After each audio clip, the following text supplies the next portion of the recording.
بسم اللہ الرحمن الرحیم۔ سن 95 ہجری کی ایک بابرکت رات میں بصرہ کے ایک نیک سیرت انسان اسماعیل کے گھر میں بیٹی کی پیدائش ہوئی۔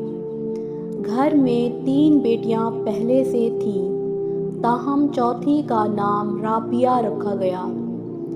حضرت رابعہ بصری کا شمار اسلام کی ان پاک خواتین میں شمار ہوتا ہے جن کی زندگی ابتدا سے انتہا تک درویشی اور بے نیازی کی مثال ہے۔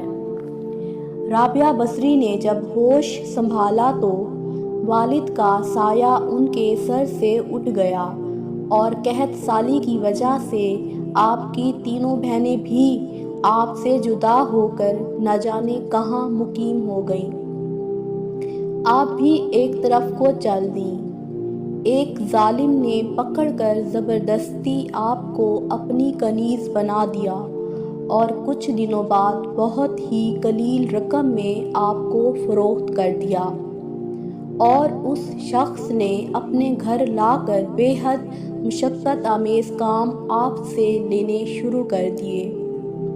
آپ کا یہ معمول رہا کہ دن میں روزہ رکھتی اور رات بھر عبادت میں گزارتی۔ ایک شب جب آپ کے مالک کی آنکھ کھلی تو اس نے حیرت سے چاروں طرف دیکھا، اور اس وقت ایک کونے میں آپ کو سجدے میں پایا اور آپ کے ارد گرد نور دیکھا، جبکہ آپ اللہ تعالیٰ سے یہ عرض کر رہی تھیں کہ اگر میرے بس میں ہوتا تو ہر وقت تیری عبادت میں گزار دیتی، لیکن چونکہ تو نے مجھے غیر کا محکوم بنا دیا ہے، اس لیے تیری بارگاہ میں دیر سے آ سکتی ہوں۔ یہ سن کر آپ کے آقا بہت پریشان ہو گئے اور یہ عہد کر لیا کہ مجھے تو اپنی خدمت لینے کی بجائے الٹی ان کی خدمت کرنی چاہیے۔ چنانچہ صبح ہوتے ہی آپ کو آزاد کر دیا اور فرمایا کہ اگر آپ یہیں قیام فرمائیں تو میرے لیے باعث سعادت ہے، ویسے آپ اگر کہیں اور جگہ جانا چاہیں تو آپ کو اختیار ہے۔ یہ سن کر آپ حجرے سے باہر نکل آئیں اور ذکر الہی میں مشغول ہو گئیں۔ آپ شب و روز میں 1000 رکعت پڑھا کرتی تھیں۔ آپ نے علوم ظاہری حاصل کرنے کے لیے کوفے کا رخت سفر باندھ لیا، جو اپنے وقت میں بہت بڑا علمی مرکز تھا۔ وہاں سے پہلے انہوں نے قرآن حکیم حفظ کیا، اس کے بعد درویشی اور حدیث کی تعلیم حاصل کی۔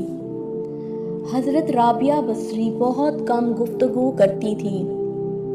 اگر کوئی سوال پوچھ لیتا تو مختصر جواب دیتی تھیں، ہر بات میں قرآنی آیات کا حوالہ دیتی۔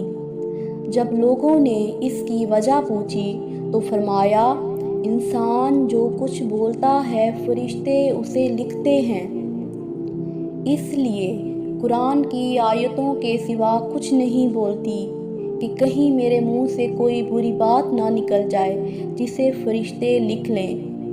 حضرت امام غزالی رحمۃ اللہ علیہ اپنی ایک کتاب میں فرماتے ہیں کہ حضرت رابعہ نے اپنے اشعار میں غرض اور آرزو کی جس بحث کا ذکر کیا ہے، اس سے مراد اللہ تعالیٰ کے احسان اور انعام ہیں جو وہ اپنے بندوں پر رواں رکھتا ہے، اور جس خوبی الہی کا ذکر کیا گیا ہے اس سے مراد دیدار الہی اور جمال خداوندی ہے، اور یہی محبت سب سے بہتر اور ابتر ہے۔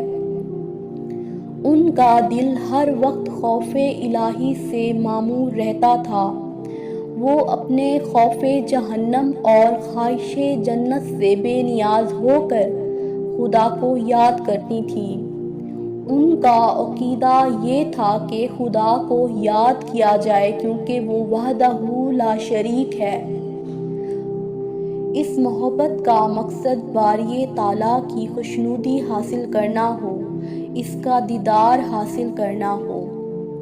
آپ ہمیشہ رویا کرتی تھیں، فرمایا کرتی تھیں کہ میں نے صرف اللہ تعالیٰ سے محبت کی ہے، ڈرتی ہوں کہ مرتے وقت آواز نہ آئے کہ رابعہ تو ہمارے لائق نہیں۔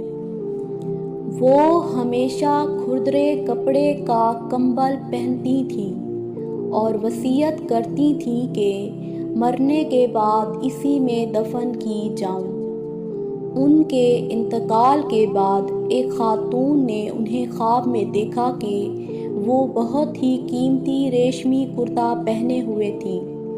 خاتون نے سوال کیا کہ کمبل کا کرتا کہاں گیا؟ تو جواب میں کہنے لگیں کہ رحمان نے اس کرتے کے بدلے یہ کرتا عطا فرمایا ہے۔ اس عورت نے کہا کہ قرب الہی کے حصول کا کوئی طریقہ بتائیں۔ تو جواب دیا کہ قرب الہی کے لیے یاد الہی سے بہتر کوئی چیز نہیں۔ اکثر وہ کچھ اشعار پڑھا کرتی تھیں جن کا ترجمہ کچھ یوں ہے: اے میرے آقا، بندے خلوتوں میں تیرا قرب ڈھونڈتے ہیں، تیری عظمت کے گیت سمندر میں مچھلیاں گاتی ہیں، اور تیرے مقدس جلال کی وجہ سے موجیں ایک دوسرے سے ٹکراتی ہیں۔ دن کی روشنی، رات کی تاریکی، گھومنے والے آسمان، منور چاند، چمکیلے تارے سب تیرے سامنے سجدہ کرتے ہیں، اور ہر چیز ایک انداز کے مطابق ہے، کیونکہ تو غنی اور قہار ہے۔ وہ اپنی دعائیں اپنے اشعار کے ذریعے بیان کرتی تھیں۔ اس دعا کو اکثر راتوں کو چھت پہ جا کر پڑھا کرتی تھیں: اے میرے مالک، ستارے چمک رہے ہیں اور سب لوگوں کی آنکھیں نیند سے بند ہیں، اور ہر کوئی اپنی خلوت میں ہے، میں یہاں تیرے ساتھ اکیلی ہوں۔ اے مالک، اگر میں دوزخ کے خوف سے تیری عبادت کرتی ہوں تو تو مجھے دوزخ میں جھونک دے، اگر میں جنت کی توقع میں تیری عبادت کرتی ہوں تو تو مجھے جنت سے محروم کر دے، لیکن اگر میں محض تیری خاطر عبادت کرتی ہوں تو تو مجھ سے اپنے حسن لازوال کو پوشیدہ نہ رکھنا۔ وہ فرماتی تھیں کہ کوئی انسان کس طرح توبہ کر سکتا ہے جب تک اس کا مالک اس کو توفیق عطا نہ کرے اور اسے قبولیت نہ بخشے۔ اگر وہ تمہاری طرف رخ کرے گا تو تم بھی اس کی طرف رخ کرو گے۔ فرماتی تھیں کہ اللہ تعالیٰ سے کائنات پسند دل مانگو، یہ بہت بڑی نعمت ہے۔ دل کو قابو میں رکھنا اور اختیار ہونے پر ناجائز خواہشوں کو روکنا مردانگی ہے۔ ایک مرتبہ کسی نے سوال کیا کہ آپ جس کی عبادت کرتی ہیں کیا وہ آپ کو نظر بھی آتا ہے؟ تو فرمایا اگر نظر نہ آتا تو عبادت کیوں کرتی؟ لوگوں نے جب آپ سے سوال کیا کہ خدا بندے سے کس وقت خوش ہوتا ہے تو فرمایا کہ جب بندہ محنت پر اس طرح شکر ادا کرتا ہے جیسا کہ نعمت پر ادا کرتا ہے۔ آپ اکثر فرمایا کرتی تھیں کہ صرف زبانی توبہ کرنا جھوٹے لوگوں کا فعل ہے، کیونکہ اگر سچے دل کے ساتھ توبہ کی جائے تو دوبارہ کبھی توبہ کی ضرورت پیش نہ آئے۔ حضرت صالح عامری اکثر یہ فرمایا کرتے تھے کہ جب مسلسل کسی کا دروازہ کھٹکھٹایا جاتا ہے تو آخر کار کسی نہ کسی وقت کھل ہی جاتا ہے۔ رابعہ بصری نے آپ کا یہ جملہ سن کر سوال کیا کہ آخر وہ کب کھلے گا، کیونکہ وہ تو کبھی بند ہی نہیں ہوا۔ یہ سن کر حضرت صالحہ کو آپ کی دانش مندی پر مسرت ہوئی۔ وفات کے وقت آپ نے مجلس میں حاضر مشاعرین سے فرمایا کہ آپ حضرات یہاں سے ہٹ جائیں، ملائکوں کے لیے راستہ چھوڑ دیں۔ چنانچہ سب باہر آ گئے اور دروازہ بند کر دیا۔ اس کے بعد اندر سے یہ آواز آئی کہ اے متأمل نفس، اپنے مولا کی جانب لوٹ چل۔ اور جب کچھ دیر کے بعد آواز بند ہو گئی تو لوگوں نے اندر جا کر جب دیکھا تو روح قفس عنصری سے پرواز کر چکی تھی۔ مشائقین کا قول ہے کہ رابعہ نے خدا کی شان میں کبھی کوئی گستاخی نہیں کی اور نہ کبھی دکھ سکھ کی پرواہ کی، اور مخلوق سے کچھ طلب کرنا درکنار اپنے مالک حقیقی سے بھی کچھ نہیں مانگا، اور انوکھی شان کے ساتھ دنیا سے رخصت ہو گئی۔ انا للہ و انا الیہ راجعون۔